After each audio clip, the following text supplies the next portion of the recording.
We have achieved great things. We have made giant leaps. We've gone far beyond what we thought was possible. But we have only just begun. Our future in space is unlimited, and it will benefit all humanity. But it will take hard work, new technologies, advanced financing models, and enabling public policy. The Beyond Earth Institute is creating a policy and legal framework to enable the creation of economically vibrant communities beyond Earth. We will engage all stakeholders on critical policy issues: property rights in space, norms of behavior, conflict resolution protocols, filling the technology gaps, exploring new financing mechanisms, and making space settlement an agreed goal of the U.S. and its allies. Beyond Earth is committed to the true purpose of why we go to space. Join us on this journey. This is Courtney Stadd. I'm not Steve Wolfe. Steve Wolfe is our co-founder and president, and will be moderating the webinar. So I'm stepping in my capacity as executive vice president. A couple of announcements before we get to the webinar. We have a date for the next in-person Beyond Earth Symposium. This will be our third. And once again, it'll be held on the campus of American University, Washington College of Law, November 12th and 13th. Please save that date, and more details will be coming soon. In fact, we have a website dedicated just to that agenda. And I must tell you that every year, I'm excited by the speakers, the topics. This year, I think we're really even exceeding the last couple of years. We have, just to give you a couple of appetizers, for those of you who are fans of For All Mankind, we have the showrunner, Ronald Moore, who has legacy with Star Trek and a number of other leading sci-fi programs, an extraordinary individual that Steve and I had the honor to meet with the other day. And we have a few other extraordinary marquee folks that are agreeing to come and speak. Again, more details to come. In addition, no think tank is complete without its journal, and I'm very pleased to tell you that very soon we'll be coming out with our very first issue of Beyond Earth Review, a new policy journal that will offer articles and essays on critical policy and legal issues that, of course, align with our mission. And the brilliant Lauren Andretti, who I see is on this and did such an outstanding job moderating our last webinar on the moon, is viewed as a sacred object by the Navajo, and is the managing editor of that journal, and we could not be more excited. We also look forward to initiating our Leadership Council working groups this year. They were quite successful last year, resulted in 3 finished papers of particular note that we published. And this year's working groups include commercial space stations, reliability, health, safety, with a focus on artificial gravity, cislunar economy, advancing financing strategies. We've got to figure out a way to pay for all this, and large-scale habitats.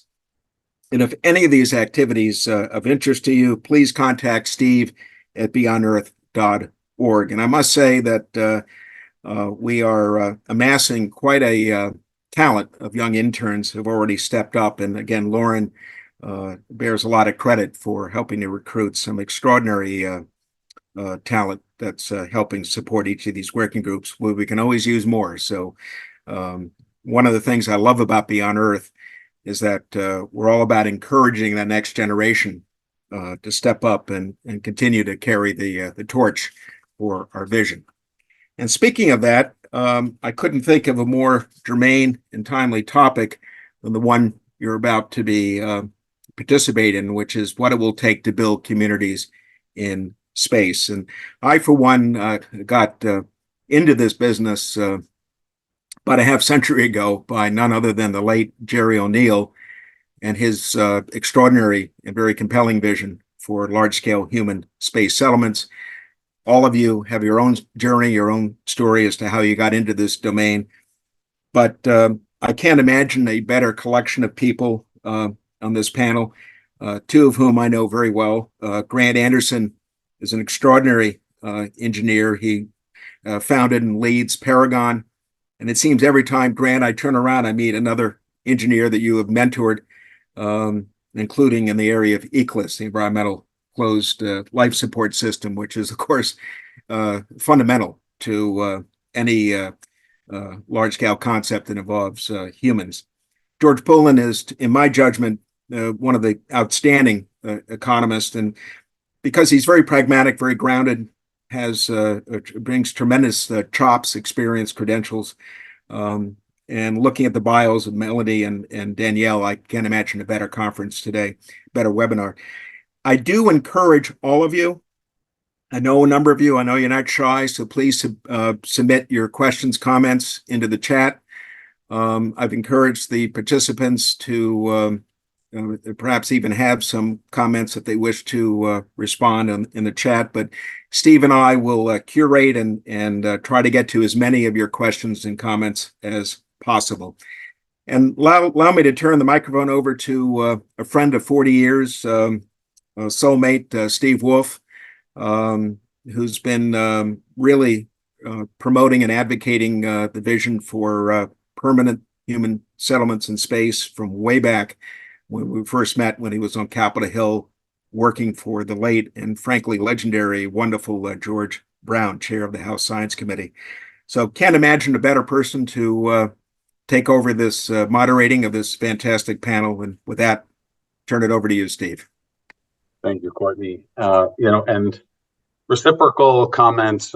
Courtney has really become the backbone, as I like to say, of the Beyond Earth Institute since he joined our ranks almost near this inception of the organization. And I've watched Courtney's career over these past 40 years, and he really has been an important fixture in the policy ranks in Washington, helping to drive much of the policy that we enjoy in the commercial space sector. His fingerprints are all over much of that accomplishment. So thank you, Courtney, as well. Thank you, Steve. Very kind.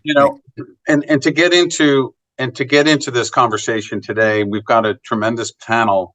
And I'm particularly interested in this session that we're having today, more so maybe than some others, because it hones very closely to what the nature of the Beyond Earth Institute is all about. So we formed about three years ago as a nonprofit think tank that really is looking to advance policies and create a framework that will enable the establishment and creation of communities beyond Earth, right? So what does that mean? We're talking about large-scale habitats where humans can live and work in large communities of hundreds and thousands and ultimately millions of people, right? So that's a kind of a crazy idea, but that's where many of us in the space community first became enamored with the idea of space and the understanding that the Earth is really not our permanent home. It's just our first home, and that the solar system and beyond is really beckoning us to expand beyond it. But here we are in 2024, and the technology is formative, right? So we see the potential on the horizon, but we understand that there is an enormous amount of work yet to be done. That's where the Beyond Earth Institute is trying to identify those policy wedges where we might be able to, if we influence that policy, that will get us to the next phase that will ultimately lead us to this larger goal. And I think that one of those pieces, if you will, is just what we're talking about today, is beginning a sincere conversation around what it will take to, from a technological standpoint and financial standpoint, to actually construct large-scale human habitats, even in an environment when we are still trying to figure out how we're going to enable, a handful of astronauts to survive on the moon for a month at a time, once a year, right? As the Artemis program is projecting. So to help us get into this conversation, and I will also, before I mention, we are also adding, as Courtney mentioned, a new working group this year on large-scale space habitats. So if any of you feel you have a particular expertise in this area, we are open to for applications to participate in that working group. So to our panel, which I think we've gathered a diverse group of folks that bring different viewpoints to this conversation. So let's get into it. And I'm first going to ask Grant. So Grant, so Paragon Space is a provider of life support systems for space habitats of all kind. Tell us about your current work and what you're doing, and what your expectations are for scaling up your systems capabilities as the demand for human habitation, habitable facilities in space increases. So you're at a certain point. Where does that? How do you scale up from where you're at? Okay, well, first I want to start off with that vignette of the video you showed at the beginning that I think most people were on when it went. I'm hard pressed to find one that didn't have a life support system in it. And what's funny, there was one just of I think the bottom of one of the solid rockets. The person standing on Earth, they're in a life support system. But other than that, really what it comes down to for our growth is developing modular systems that can be plug and played, so to speak, or at least turnkey, so that anybody building a habitat, starting with this minor one with only 2 or 4 or 6 people, all the way up to million-person habitats. I was on the NAIC Gerard O'Neill update a few years ago, trying to figure out how to build these big things. You're going to have to go modular. There's no way you're just going to put up one big life support system. There's 2 reasons for that. One is it's a real big waste when you only have 5 people in a system that can hold 1,000. Doesn't make sense. It's a lot of mass you have to get up there. But also it's a redundancy issue. One of the things that Paragon has done with our designs is to modularize them at a certain number of people. I won't say how many, that's kind of proprietary, but so you can rack and stack them and grow along with the internal volume, the internal pressurized volume you have. The other part of this is it makes sense from a business model standpoint to go up and fast and generate revenue. And that is not necessarily compatible with all of the technology that you need to do in order to close a life support system. So we do have the ability to start with marginally closed systems that maybe throw away the CO2, use LIO or something for absorbing CO2 when you only have a few people, and then growing to regenerable systems. For water, it tends to be the number one thing you want to recycle, and Paragon's pretty much cracked that nut. In fact, NASA announced last year that they reached 98% water recovery on space station. That was Paragon's hardware that did that. Unfortunately, Paragon was not mentioned in the press release by NASA, but that's a whole nother story. So that's what we've been doing is making sure that they're modular and that you can scar in or make it so that you can upgrade the technologies to get more and more closure as it makes business sense. And I think finally, to close on this, that's the one thing that is different than it was in the past is these commercial ventures. They need to start generating revenue, and they have a certain business model that predicts a certain amount of revenue. As a small company, even the big companies can't risk their future on betting on the come on these business models. However, we can enable the business models to try it out, get up there, start generating revenue, and then expand. So that whole strategy of ours is to make modular systems that can be grown, can be made more capable as time goes on, and has a sufficient redundancy that it provides the safety you require of a life support system. Perfect. And thanks, Grant. And if I hear you right, there's sort of this, there's a plug and play aspect of this potentially as this evolves. That you're the go-to, or you're the go-to individual that's going to provide the ECLSS component of any number of different space station providers, whether we're in low Earth orbit or on the moon or elsewhere. So perfect. And we'll talk more about that. Let me now turn to Melodie. So, I think most of us in the space community has seen the Icon 3D printed houses, and certainly the analog houses that you've used with your simulated regolith and so forth. Tell us a little bit more about that project, and then really what your hopes are and expectations are for the near and long term for that capability, and in addition to other related technologies I know that Icon is working on. Yeah, thank you so much. It's a pleasure being here, and I appreciate the introduction. At Icon, we deliver large-scale additive manufacturing solutions for both Earth and space. Terrestrially, we use a cementitious material, a mortar-based cement, to deliver dignified, resilient, and affordable housing, and introduce a significant impact to what we believe is a global housing crisis. So we're using automation and the efficiency of robotic construction to introduce growth in the housing sector. Terrestrially, Icon has an off-world applications and strategic research and development branch, which is developing a directed energy deposition system to 3D print effectively with 100% lunar and eventually Martian regolith.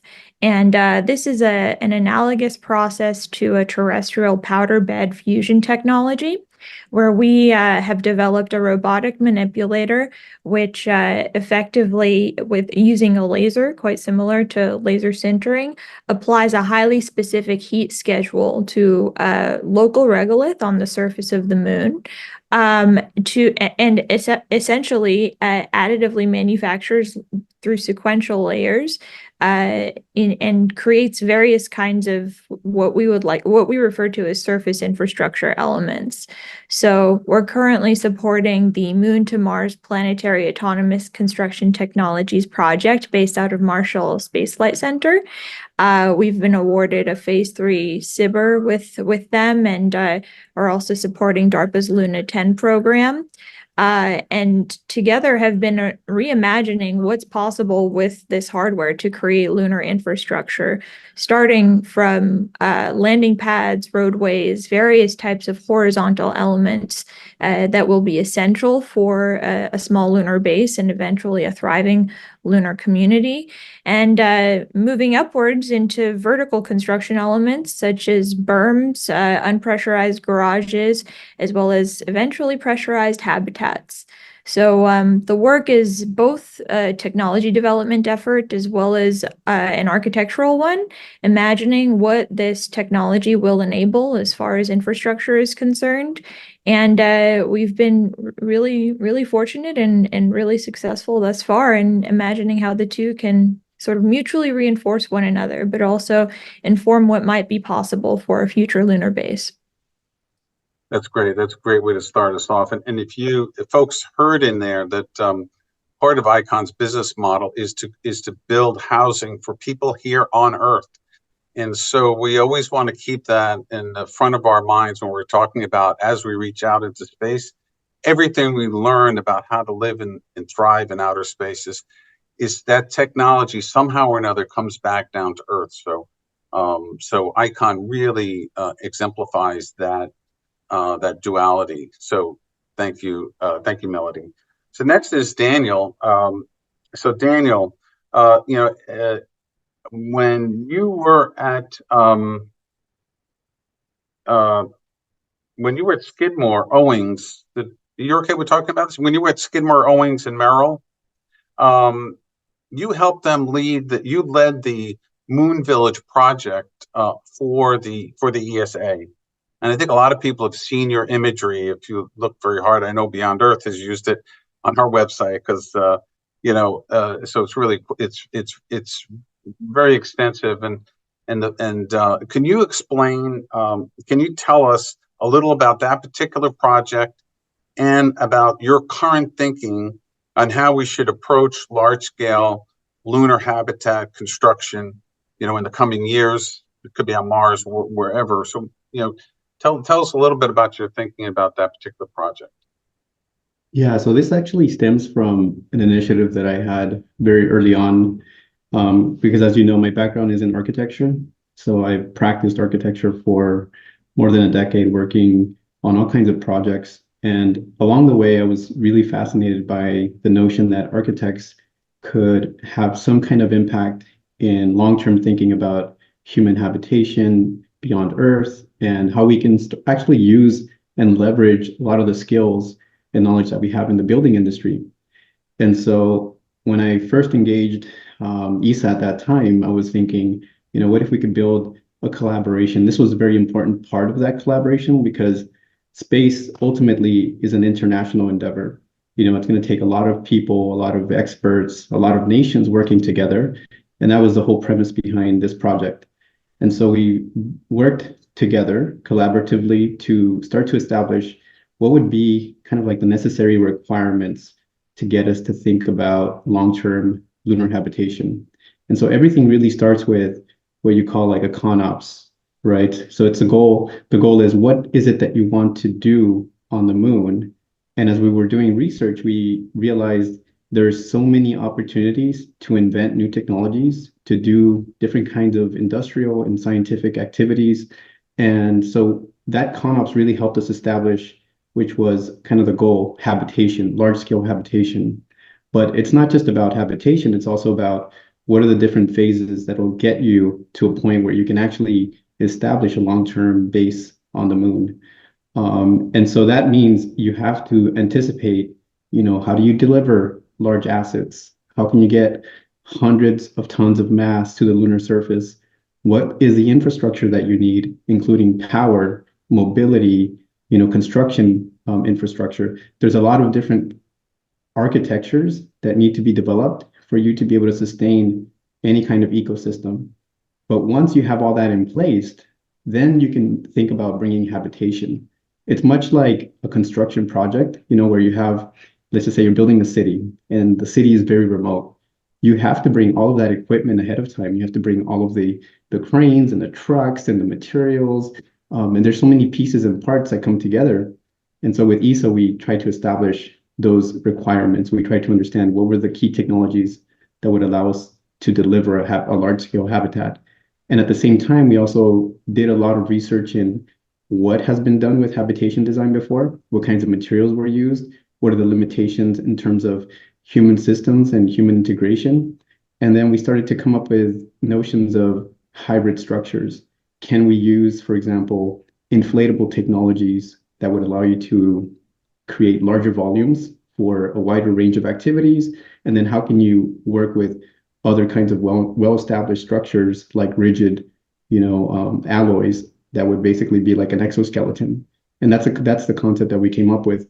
It's more than just habitat design, really. It's, designing an ecosystem and trying to come up with baseline considerations for how you establish an ecosystem. But it has to be done collaboratively. No single party can be responsible for the complexity of what it takes to, take humans to space or even the moon.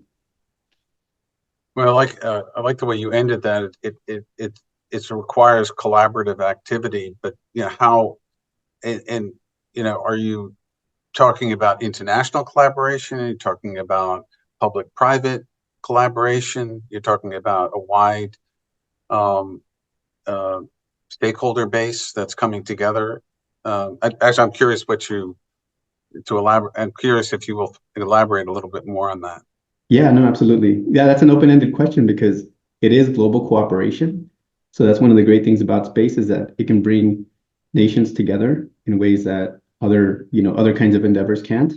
But it can also bring new business models, into the world. It can also bring government to participate and collaborate with industry. So private-public partnerships can be established to help us invent new key technologies. There's a lot of collaboration happening. I mean, even the idea of architects traditionally trained in designing buildings talking to a thermal engineer, that's not usually done in the typical way that we build the world. So I think it's those kinds of international / interdisciplinary collaborations that will help get us there. Mm-hmm. Okay. Well, let's, you use the word in there, ecosystem. And I know that our final panelist, George, I have this next question is for you, is really, how are we going to pay for it? So you're the economist, you're the money man. At the end of the day, we have to come to you to figure out how do we manage the necessary financing, managing the risk involved, spread out over time, shared by government and private investors. How's this all going to come together? Sure. So let me start with the normal disclosure, which is, hi, I'm George Pullen. I'm here to let you know what I think about the space economy and what I see happening. I'm not today speaking for any government agency or any of the universities I teach for, or anything like that. So this is, my opinion as George. With that disclosure out of the way, what I would say next is, as we think about the future space economy, we should put some numbers on it, because those numbers help us keep in perspective what the possible habitats, what the possible community sizes are. So very recently, the World Economic Forum, in cooperation with McKinsey, put out a report that said 1.8 trillion by 2035. I'm really happy that they are starting to come around to the number that MilkyWayEconomy has been talking about for a while. So we have a 4 trillion in the 2040s number, with a 10 trillion by the 2050s number. When you back into the models and the charts and the analysis that goes into making that, and we're not doing any slides, so I'm going to let you picture it, right? Here it goes. Look how pretty that is. Up it goes. When you picture an economy that size, keep in mind that if we're talking about a time scale of the 2040s or 2050s, the Earth economy is also growing, right? So the Earth's economy today is around 100 to 110 trillion. The Earth's economy by the 2050s is estimated to be between 210 and 250 trillion. So 10 trillion out of 200 trillion, that's a meaningful contribution. Okay. So when we have that sort of meaningful contribution of economic activity, you have to also anticipate the types of infrastructure and communities which will be extracting that value and bringing it down to Earth. One of our estimates is that in the 2050s, we'll see around 30,000 people living and working in space. That estimate is based on, again, the numbers of the size of the space economy and of space economic activity taking place. I think that the part of the conversation that I'd like us to think about is, when we say, how do we pay for this? With that setup, we pay for this because there is an economic incentive to the companies to go to these space habitats.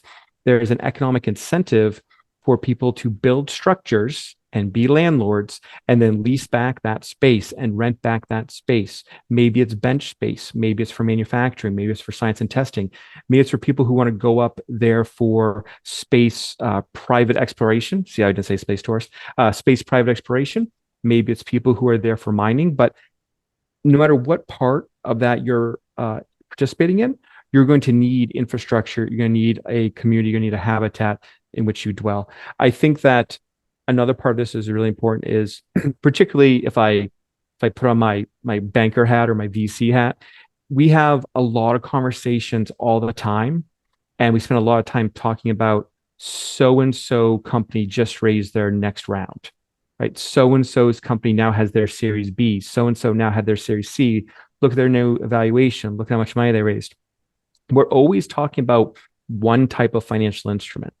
And as someone who teaches economics and teaches finance, I will tell you, there's a lot more than one type of financial instrument. We spend so much time just talking about rounds and equity and what's the latest safes. We don't take that other step to say, well, what about all these other great financial instruments that we have used for the better part of a century here terrestrially? How can we use those to benefit us in space? I think as the size of our economic activity and the size of these communities and the demand for these communities grow, we're going to also have to expand the number of financial instruments we're thinking about. So beyond equity, just simply beyond equity, we also have bonds. After bonds, we also have commodities, we have insurance products, and then we have derivatives, risk mitigation products. If we're not talking about and thinking about all five of those as we think about this ecosystem growing, then we're not doing ourselves justice and we're not helping ourselves expand off of this rock. That's a great way to sort of start off a conversation around the financing. So that's great. So I want to now invite everybody back in. I want to now just get us all on the screen if we can, Bram. And now step back from we'll come back to the financing questions. But I do want to talk now and open this up to where you all, and George, you certainly could participate in this as well. So where you all see the major technology gaps from where we are today to where we want to be, again, to enable large habitats in space. So what's holding us back? What are some of the key technologies? What should we be focusing our energy on from a government research perspective or otherwise? And maybe Melodie, I'll start with you. Yeah, of course. I mean, the key differentiator for habitats in particular, as opposed to other kinds of surface infrastructure that would not house humans, is that we need to be sure that we know enough about human health in outer space so that we can actually support human beings living within these habitats, possibly on a permanent basis. So I think from a human health and behavioral performance perspective, there's lots to consider relative to just general operations living in a remote and extreme environment. We have to consider the effects of deep space radiation. We have to consider the effects of isolation and confinement in a kind of enclosed habitat where you don't have direct access to the outside to crack open a window, for example, the same way that you do terrestrially. There's going to be lots of, I think, human and behavioral effects that we simply have not resolved and researched just yet.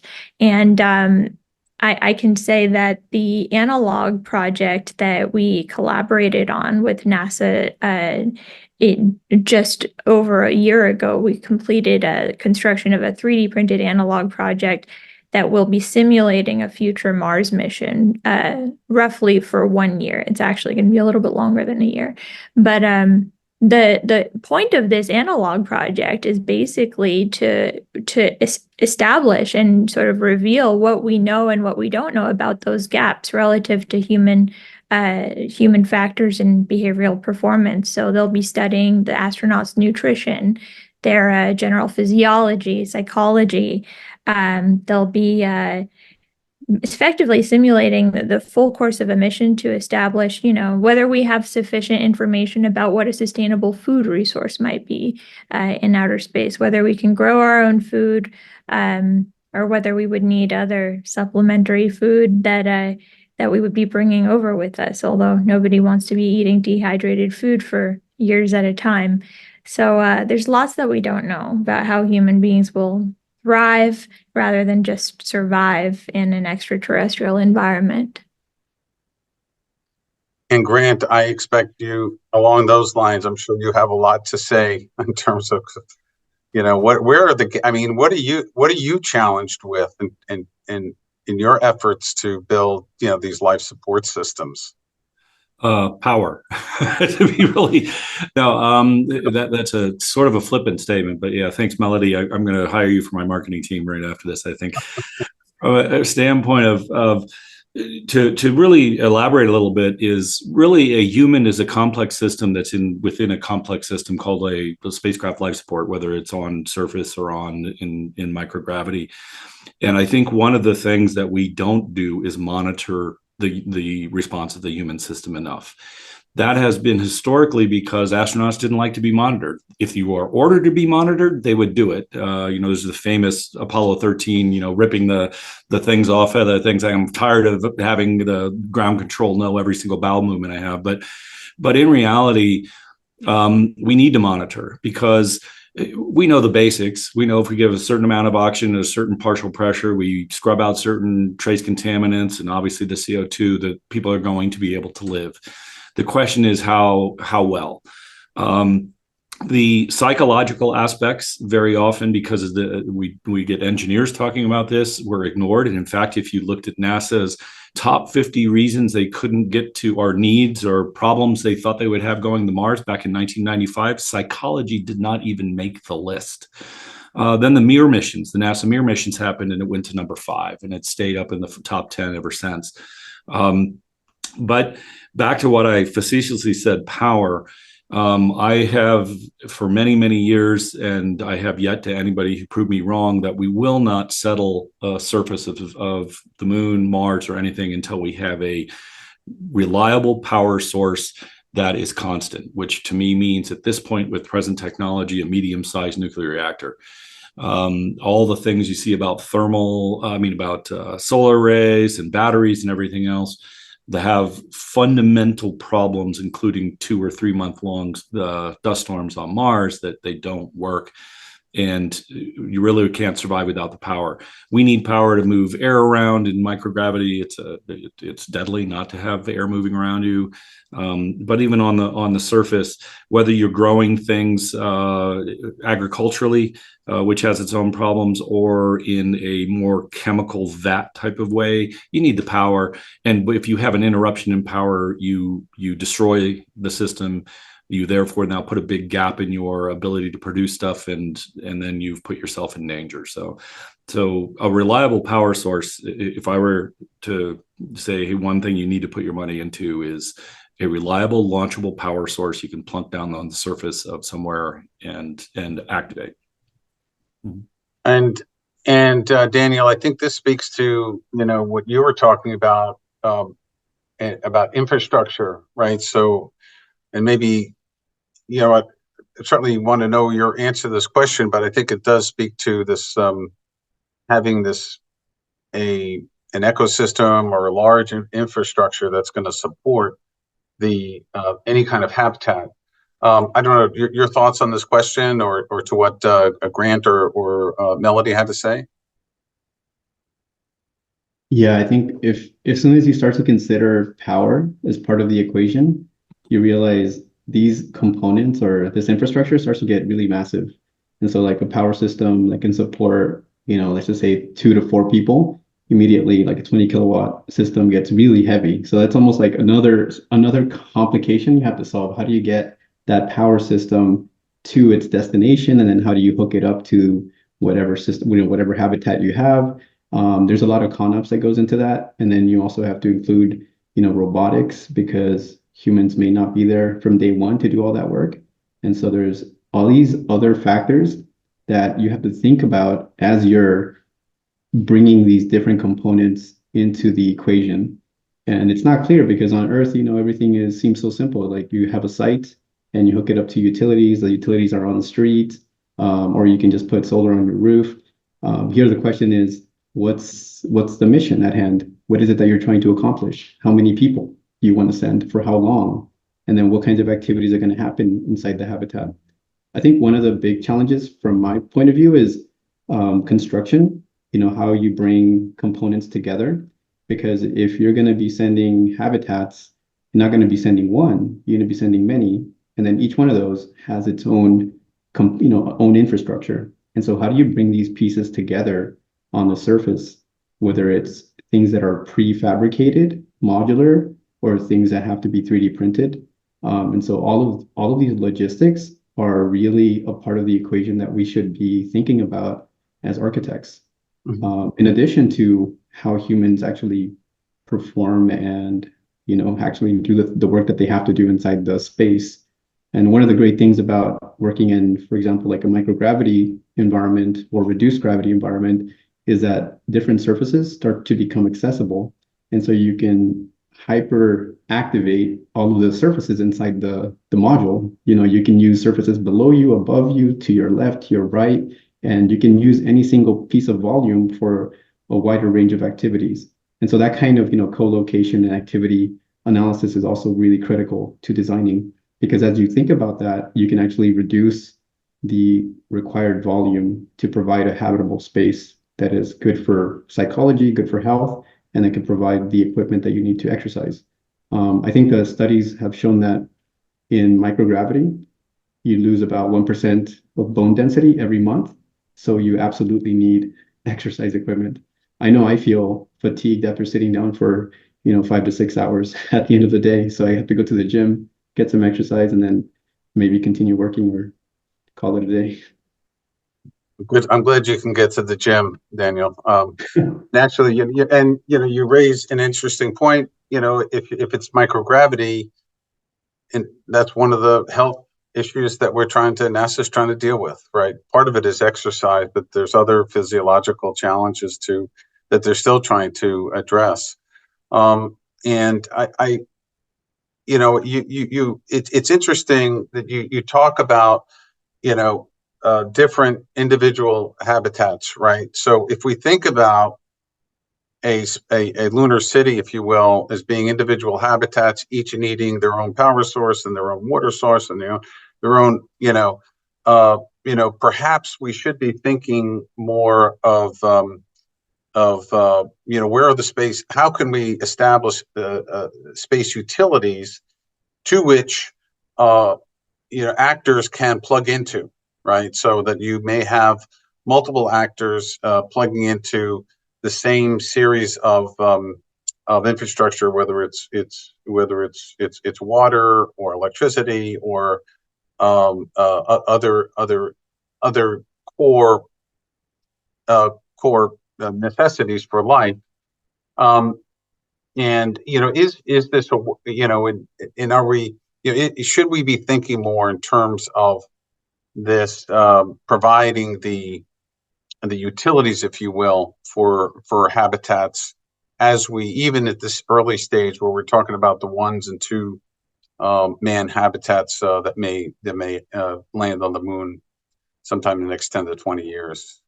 Let me turn to Grant actually for a moment. So what do you think, and when you think about this kind of commonality or interoperability from an investment standpoint, how does that help our cause if we start thinking in those terms? It really does. Anybody traveled from France to Spain, you have to change trains because the gauges are different as far as the width of the tracks are concerned. We have the same problem, the equivalent problem in our life support system is what's your operating pressure. I fought many battles in the early 2000s because there was the initial, what is Orion going to be built at? They decided on 14.7 standard atmosphere, 21% oxygen. I thought that was a really big mistake. There are trade-offs, but in reality, I see a standardized atmosphere in the 8 to 10 psi range, 25 to 35% oxygen range. Why is that important? Everything you connect together, just like you're saying, providing utilities, you can provide oxygen and a buffer gas, usually nitrogen. Some have suggested helium. And so let everybody build their own pressure. But then you get into compatibility. If you're rescuing somebody from the Chinese habitat near you and you're in an American habitat, but you'd have different pressures on your rovers and everything else in pursuits, you end up with the Spain versus France problem. And you got to get to the thing and change gauges and go on. So that's one of them that is just really big. That gets into also spacesuits. One of the biggest things we have to do is try to get the different spacesuit manufacturers, including us. We're one of the only ones that can build them from the ground up, with the people that are building life supports, so that there's a panel that can recharge it. You're not going to use the spacesuit once and throw it away. You got to recharge, and those things have to be standardized within at least a community of things. And right now, what's going 14.7 because that's what NASA dictated for Orion and dictated for the Halo and the whole Gateway system. I think it's unfortunate that's what we did on it. I have heard, and some people in the chats have said, we want to reproduce, and how are you sure we can reproduce? If you've read this new book that came out called A City on Mars, they said that there's we can't have babies on anything except 1G. because everything else is unethical because we don't know what'll happen to them.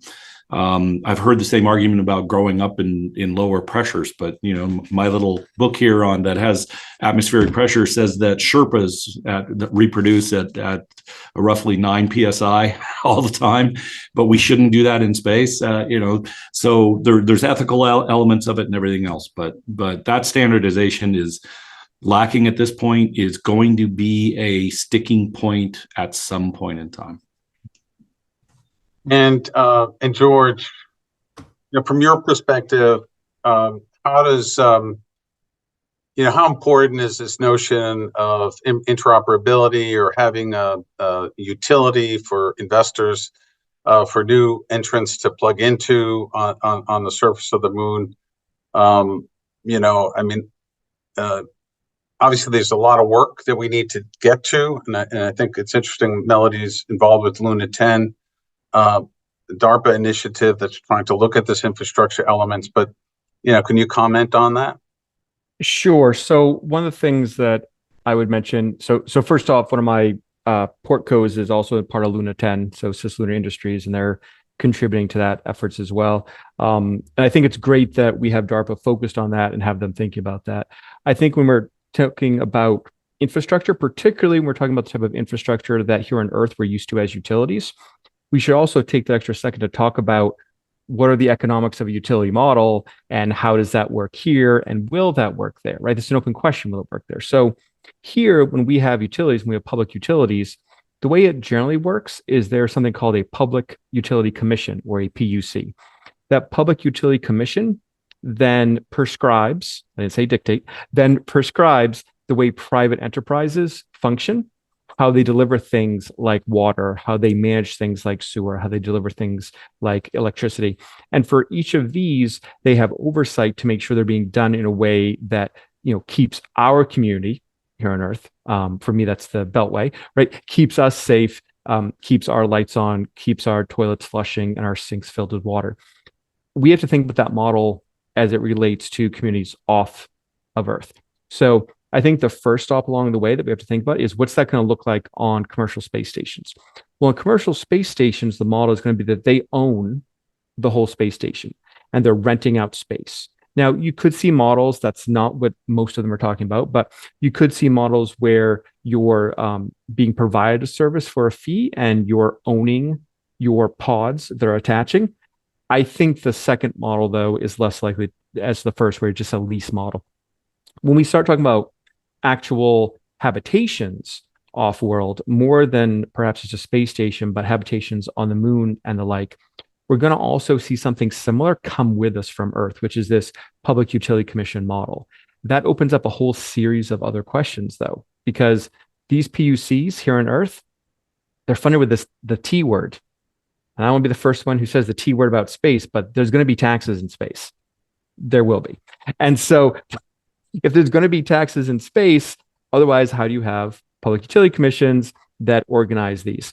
What that organization does, what those PUCs do, is they de-risk for investors. Then investors can come in and they can say, oh, hello, private company. I see that you're one of the ones that's providing the SMR, the small modular reactor. I see you're one of the ones providing the SMR. I see that you have a 20-year power purchase agreement. And that 20-year power purchase agreement is going to allow you to supply it to the following habitat. And you're going to do it under these mechanisms and these approvals. And you know what? It sounds great. I'm willing to finance that. And then people who I used to work with, former bankers, they get excited and they want to finance that. But those three steps is what we see here. And I think it's very likely that we'll see those same three steps up there. That's fascinating. I think of the Tennessee Valley Association as a historical example of that. Mm-hmm. I do tend to agree that there's going to, death. It's said that space wants to kill you, and probably also space is ultimately want to tax you also. So having taxes and death is going to be true for space as well. Actually, I think this is an interesting line of discussion, and I'd be interested to hear if Daniel or Melodie had a response to that, or if you think in terms of these sort of macro government enabled mechanisms to support these kinds of infrastructure efforts. Daniel or Melodie, if you want to wade into that. Sure. I think so. So working terrestrially, we're on the cutting edge of developing a new building system for which there's no building code internationally accepted, right? So there's a balancing act, I think, that we need to assume when it comes to implementing standards and regulation, when it comes to space policy, and how we act and what these future mechanisms are for establishing interoperable systems, without getting too far ahead of ourselves to curtail innovation and new systems coming about, right? So in regards to like habitat systems, for example, or I'll start with our terrestrial system, we try our best to implement wall system engineering guidelines, share those wall system engineering guidelines with various jurisdictions we haven't worked with before in an effort to move and accelerate the permitting process and establish general consensus around how 3D printed wall systems are developed and engineered. I think similar things will happen in space. I think that we're a far way away from being able to say that there is one standard relative to how to build habitats in space. There's so much that we don't know. There are various approaches and means and methods for thinking about and constructing habitats in space. We have various classes or types of space architecture to account for, ranging from inflatables to hard shell modules like the ISS and eventually ISRU 3D printed structures. And so whether there is a shared standard that is that runs through all of those types or systems of space architecture, I don't know. But I think that there, again, is a balancing act that will need to come into play between standards and regulation that are imposed either governmentally or through other associations that are interested in sort of in instilling interoperable systems within this new landscape, as opposed to being overly, let's say, restrictive. Mm-hmm. Okay. And Daniel, did you have any reaction to that you'd like to share? Yeah, I'd like to draw like a connection between space architecture and terrestrial architecture, where depending on how you design a building, it could become much more energy or water efficient. And so I can see that happening also in space, where you invest more into having way more efficient space habitats, and then you bring the capacity to harness energy with you as part of that system, making it almost like a net positive architecture. And if for any reason you need to pull from some utility provider, then you can pull. So I like the idea of having almost like a self-sustaining, off-grid system, which is basically like independent and can also be connected to a much larger piece of infrastructure, but that doesn't rely on it, because you want to have backup options. You can't just rely on one provider. What if, for example, that utility system breaks? Then how do you pull energy? You have to have onboard battery capacity to store energy for at least maintaining nominal functionality. And then you can start to produce your own energy offsite, using some kind of like solar array that you bring in afterward. So with modularity, I think you can do a lot of really interesting things, just like what you see happening in the building industry, where a lot of new forms of architecture are exploring, self-sustaining models. Interesting. Yeah, having a blackout on the moon is a matter of life or death compared to on Earth. So but also it allows you to explore ways of producing things. We talk about producing food in situ, producing resources in situ. And so why not push that to the next level, where every form of architecture that you take with you is independent or can stand alone if necessary. Yeah, no, I think you're right. It's about a balance here, because I think in order for there to be growth, there needs to be a capacity that's already in place that people can plug into. Maybe that's sort of phase 2 or 3 down the road when we're talking about the potential for human habitation. But that's I think that's extremely relevant. I love the way actually that nicely caps this part of the conversation. I want to turn to some questions from the audience. I mean, there's quite a few thoughts here, and actually just feeding off of what you were just mentioning, and maybe you saw the feed, Daniel, is ISRU and the use of in situ resources. And how do we phrase this question? I think, what are our expectations near term and long term for utilizing, and we could talk about the moon or Mars, but what are your expectations for utilizing those resources? And maybe however you want to characterize it, perhaps as a percentage of total construction mass or otherwise. And I know Melanie, you're doing a lot in that area, so I'll start with you. I think that we have major challenges before being able to certify a fully ISRU 3D printed habitat in space. The challenges are that there are many, right? So we're developing initial, I would say, material investigations and slowly building upwards towards establishing what a CONOPS for construction of ISRU habitats will be. And essentially, I think that there's challenges relative to pressurization, establishing whether we can achieve sufficient tensile capacity within an ISRU 3D printed habitat. And,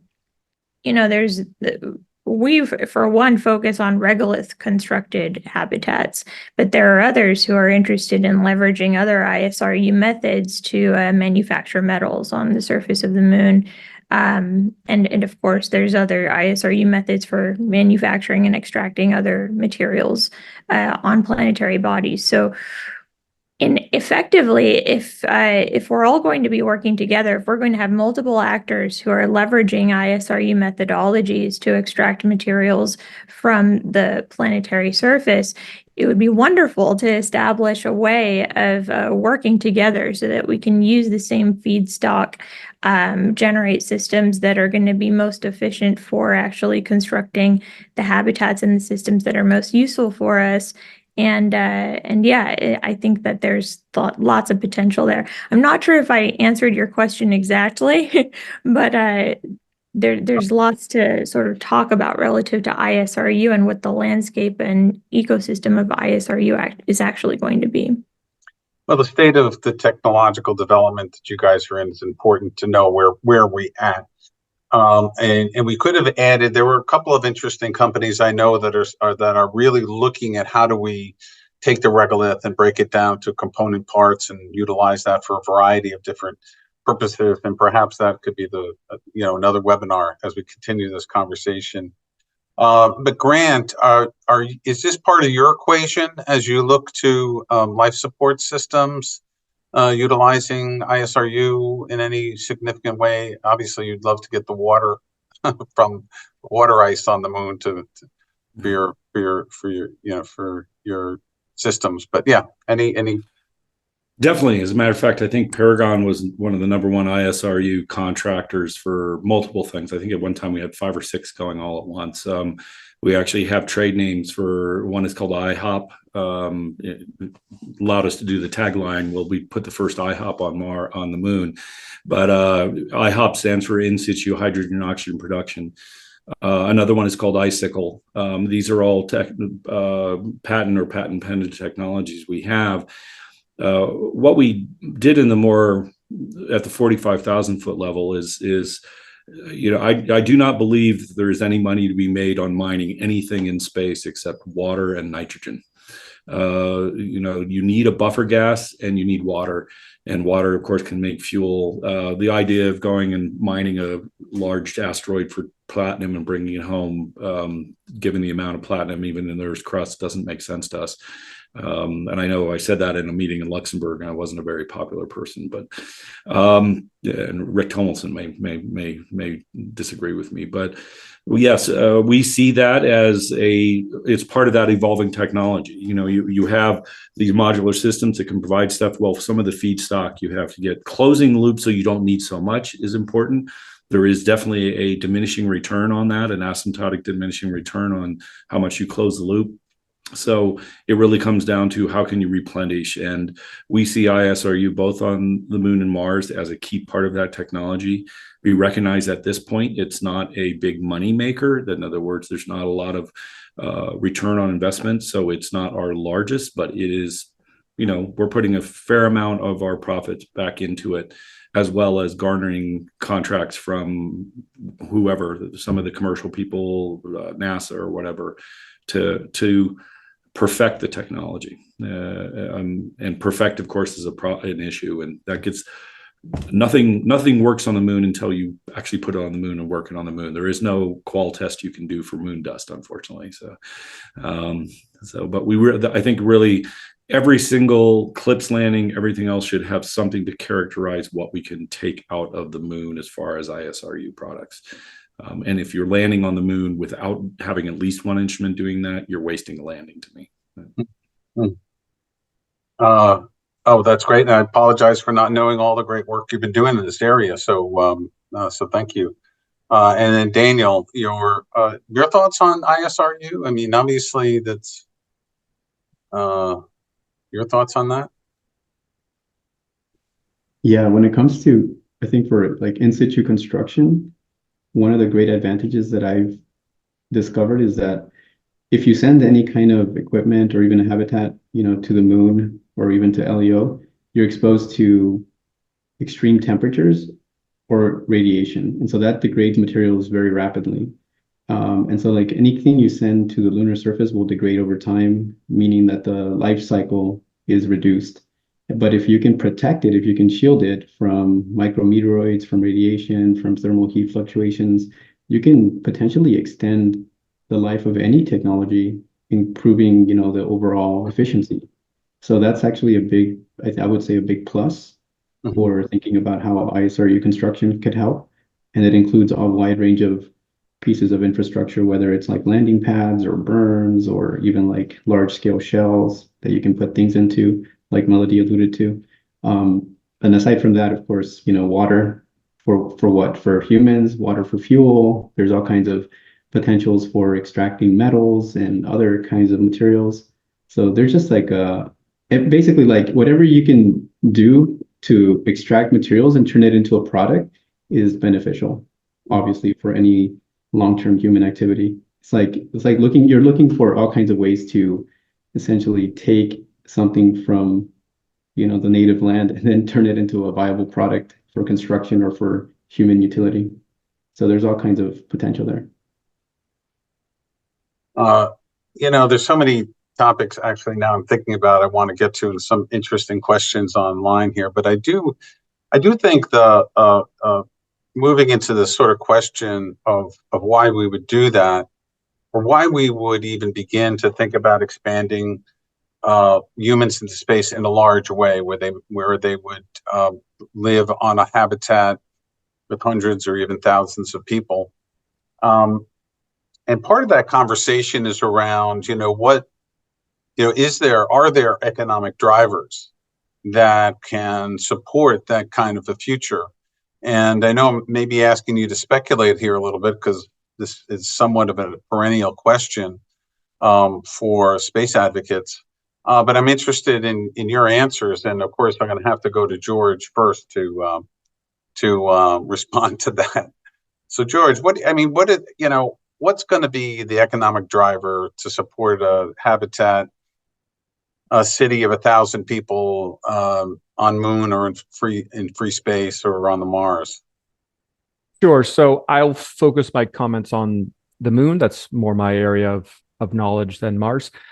In terms of the way we could expect to see this for the cislunar economy, I think the first thing that we have to make sure that we're really honest with each other about is that this is going to be a lot of government activity. It's going to be a lot of government buyers. We're going to have private companies supplying government entities. But I think after you get over that hurdle, you next just say, well, who else wants this environment? So scientists, particularly chemical scientists, and those involved with biochemical research, biotech research, they're also looking and pursuing very fast the benefits of 5 nines of purity. It's really hard to get 5 nines of purity here on Earth. Thankfully, it's pretty easy up there. And so getting 5 nines of purity is an area of research, an area of focus that will be part of the, as I put them, the leaseholders, the renters for the habitats. I think another thing to think about is we also have a situation where the gravity well, which we all love very much, but the gravity well that we all live in is also our worst enemy when it comes to getting up there, staying up there, and being profitable up there. However, it's definitely possible future where we see it becoming more economical for things to be made on the moon and then brought into the orbit of the Earth. So you could see large structures and even smaller structures like satellites being made on the moon and then put into the Earth's orbit. There's many economic advantages to that because you're not overcoming the Earth's gravity well to get things up. You also don't have to shape your structures in the same way based on the differences in forces and physics that have to do with getting off this planet versus coming from lunar orbit and then being gently put into an orbit of GEO, MEO, or even low Earth orbit. I think that those considerations are what will drive commercial activity. But I think it's also very fair to say that after government activity and after the biomedical activity, I think you're also going to see a lot of compute off Earth. I think that there is already a great deal of interest around off Earth compute. What that off Earth compute looks like, obviously, first paying customers are going to be those who are providing PNT services, customers who are interested in data storage, people who are interested in securing large amounts of, I'm going to say, information infrastructure on the edge, but that edge, of course, the ultimate edge, which is space. All of these are potential buyers. And that's where we have to think about demand signals, right? Who's buying this infrastructure? Who needs this infrastructure for their business use case? And I think as we think immediately, those are your first 2 buyers. I think a third one, and it is worth talking about because I don't think it gets a lot of attention, is we think about who has the money to participate in these. After you think about the government, the biotechs, and the information firms, I think the next category is likely to be universities and colleges. Universities and colleges, many of them, or at least a large enough handful, somewhere over 50, have very large endowments that will enable them to rent said space, to lease said space on their own. Those, again, renters, those buyers are people who will send this demand signal. And the more you have participating in this, the more likely a community develops. Because we spend so much time talking about the engineers and so much time to talk about the scientists. We don't take that extra step and think about the people wearing the blue collars, the people who are keeping the lights on, who are making sure that, well, your toilets don't flush in space. Sorry to bust that bubble, but keeping the toilets running, keeping the water clean. Those individuals, those blue collar workers, they're all going to be up there for rotations. They're all going to be up there for long periods of time. Think of it the way that we see people working on oil wells out in GOM, out in Gulf of Mexico, excuse me for the acronym. And if you see the way they function, you see the way those jobs work here, we'll see their, the analog of that, we'll see the other version of that up in space. And so all of those communities will also be developed because you'll have this large blue collar workforce. Yes, the scientist engineer, they waited their whole life to get up there, but guess who didn't? Their bench technician, right? The girl who's fixing the HVAC, she didn't dream her whole life of being up there, but you're going to pay her 8 times as much. She's more than happy to go up there for a rotation. So I think those parts of this are things that we're missing sometimes when we're having conversations about what's the economics of this ecosystem. That's great. We're already approaching the hour and a half mark. A couple of things I want to do in the time we have left. I want to ask Courtney Stead, I'm assuming he's still out there listening, if he would curate 1 or 2 questions. And I want to acknowledge that the substantial conversation that is going on in the chat field. And trying to, we want to bring in a few questions. And maybe, Courtney, if you could curate 1 or 2 questions, and I'll come back to you in a minute. Sure. With that. And then, but I do want to I am very interested in Grant's and certainly Melodie and Daniel's reaction to this very question that George just responded to. What's your vision, Grant, for the future and the economic drivers as we're talking about? I think it's going to evolve. As I see the business models for the large startups, whether it's Blue or Axiom or whatever else, there's a science element to it, and fortunately fortunately or unfortunately, that is very much a government-funded effort. Maybe you can say big pharma or everything else. I think the major funds are going to be experiential tourism. Frankly, it's why does the Hilton on Bora Bora exist? It's not there for any utility other than people to go and be able to experience Bora Bora. And I really think that that's going to be an economic driver in the near term for getting people into space. As we prove out slowly but surely the utility of space for high value things going on, in which case then that will start to ramp up and supersede it at this point. I think that's the evolution. I am definitely an advocate of the blue collar, idea that those are really the people who are going to make this economy work. You think a plumber is valuable on Earth, wait until you get a plumber in space. They're going to be paid better than the doctor almost. It's going to flip a few things on its head there. I think unless we can replace all the blue collar work with a Android robot that can do everything, which isn't going to happen. Never say never as an engineer or as a futurist, but it's a long ways off, I would say. There's a lot of firms spending a lot of money on AI trained Da Vinci operating machines to replace doctors automatically, not plumbers. So yeah. I think it's actually more than likely that it'll be the doctors who replace that way, not our electricians and our HVAC techs. Sorry, I didn't mean to jump in, but I wanted to point that out. That's a better way to say it than I ever did. But I'll keep it to that, Steve, because I know we're running out of time. Yeah, no, that's great. And so, and rather than look, but now for Daniel and Melodie, I'm just curious and we'll appreciate your honest response. But the question of why, writ large, could be economic, could be any reasons from your perspective. The why we should start looking towards space as new homes for humanity. What's your personal feeling on that? And do you feel that there's a sort of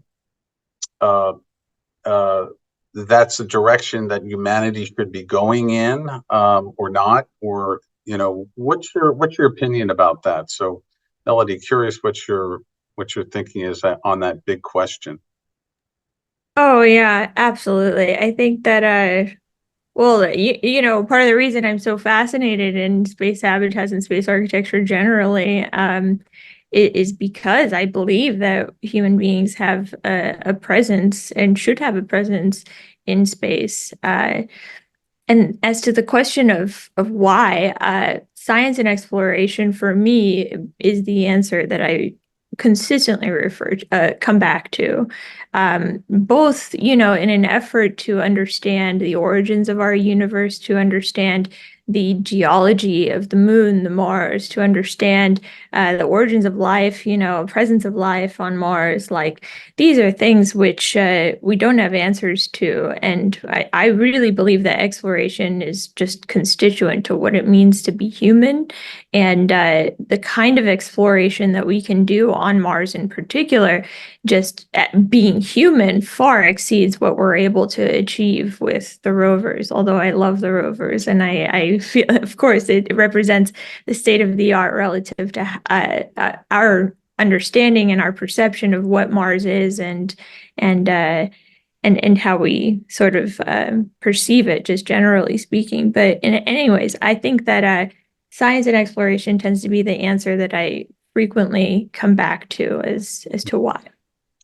Well, that's I guess that explains why you have 1.4 million views for your TED Talk. So well said. Daniel, can you top that? Yeah, I can think of it as almost like discovering another continent, right? As soon as you discover a new domain, you want to go there. You want to explore that new frontier. And so humans, we're just like gravitating towards that. We're pulled to do that. We want to take risks. We want to invest our human resources into exploration. And so going to the moon, going to space, going to Mars, it's a big part of that. It's just a part of challenging humanity's ingenuity and creativity and willingness to take risks, but also because we know and we understand that there's so much out there to explore. And I remember reading some research that, if you look at all the resources in the solar system, you could support trillions of humans. And so what that means is that as we explore, as we push ourselves into this new frontier, that we can also access resources that we have never been able to access before.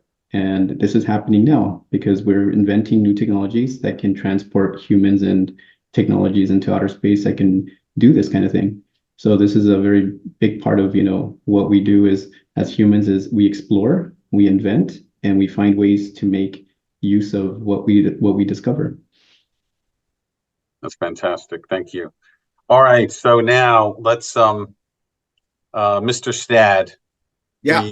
we invite your curated question, or maybe a question of your own, burning question of your own. Well, this has been extraordinarily compelling. So I thank you all. One that Anthony Hall asked earlier on in the dialogue, and perhaps I'd like to start with Melodie. Indigenous people have been so creative with using in situ resources. And part of his question was, to what extent in your profession, and Danielle, same question, are you taking some lessons learned from perhaps even contributions from the Indigenous community? And if I may, that's one part. The other part is sports and entertainment. These communities are going to need some form of diversion. So where's the bread and circuses in space? So first to Indigenous. Thank you, Melodie. Yeah, absolutely. I love the question of learning from Indigenous cultures and how we can leverage Indigenous practices and traditions to rethink what it means to establish infrastructure for the first time in space that we haven't before, right? There's sort of two parts to my answer. One of them is that I'll refer to my work thinking about robotic construction in space. The fact of the matter is that additive manufacturing has more parallels and is more analogous to these very primitive bricklaying methods that are more traditional in Adobe construction than anything else that we do in modern architecture or engineering and construction. So in a very literal sense, we are building the same way that Navajo Indians did, right? And this whole practice of in situ resource utilization is one in which, we try to leverage and utilize the full extent of the natural resources as we can, and I think there's lots to learn, frankly, from Indigenous practices and communities, generally speaking. The other part to that answer, though, is, the sort of cautionary aspect that Indigenous communities in particular have a lot to teach us about about how I think a more applicable way to think about land use policy and resource just general regulation might be, which frankly, I don't think many of the actors who are imagining utilizing resources on the surface of the moon or Mars have really gotten into the weeds on, quite frankly. It was really fascinating to me when the Peregrine mission took off, and we had Celestis, I believe, was the company. That is correct. Yes. Who was bringing human remains to the moon, of course, unsuccessfully, right? They didn't land, but the Navajo Nation cried out and made an appeal to the Department of Transportation, basically saying that they disagreed with the fact that they would be desecrating the moon effectively. And so it introduces a really interesting dialogue as to how land use and resource use and just general kind of activities on the moon will be managed, and who should be a stakeholder for what land use is actually going to be like in the future. Thank you. In fact, we held a webinar last month, was it, Steve, on this issue of the Navajo and the moon. And so it is recorded for those of you who want to go back and listen to it. Danielle, I know we only have a couple of minutes, but your thoughts? And one of you should respond to the entertainment aspect as we scale and deal with the issues that Grant has brought up, how we will, and George, I think, wants to respond to that. But go ahead, please, Daniel. Yeah, I think it's really core to what we're trying to do now, which is identify where the resources are and then build development around those resources. And, indigenous people have done that throughout history. Their cities and the population centers are really close to resources or really close to a place where they can position themselves, in an advantageous way. And so regardless of how challenging that location is, whether it's like climbing up to the mountain of Machu Picchu or, right next to the source of water, you want to be able to access those resources and in place the beginnings of a civilization where those resources are.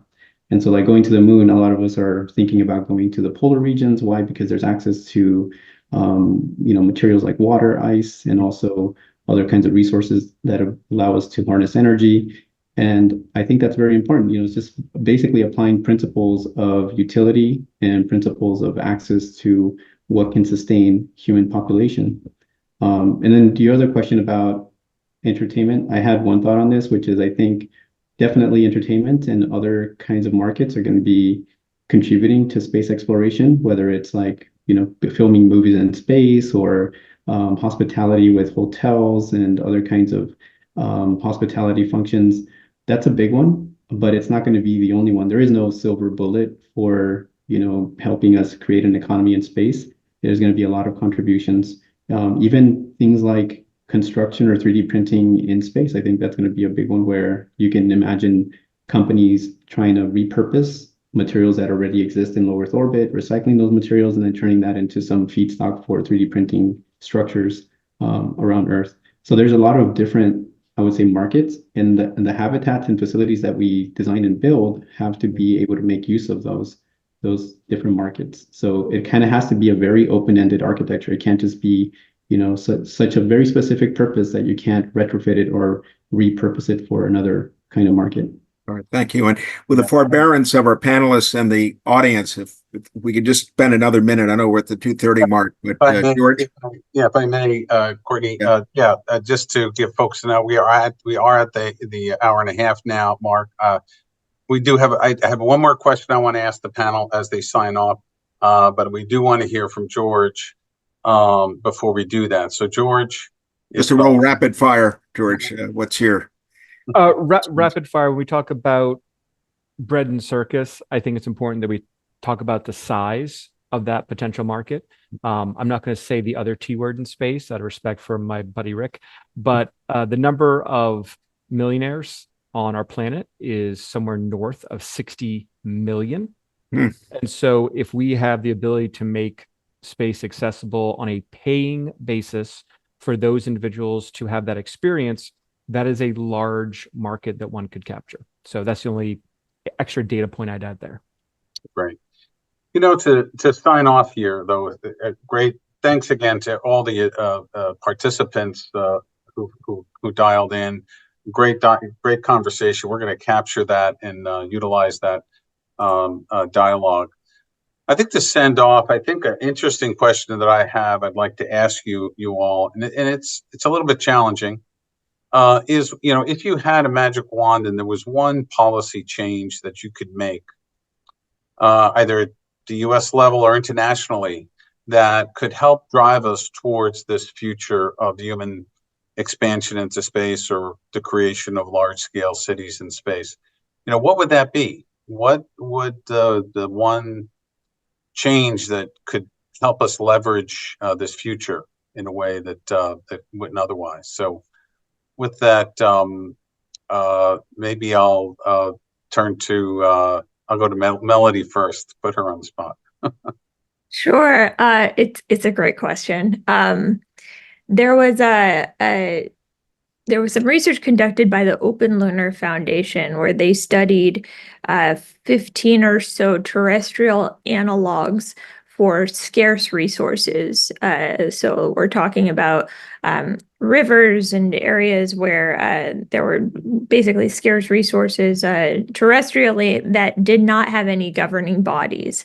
And they found that 11 out of those 15 analogs operated essentially, their governance was operated on a first come, first serve basis, meaning whoever got there first governed that resource and its management.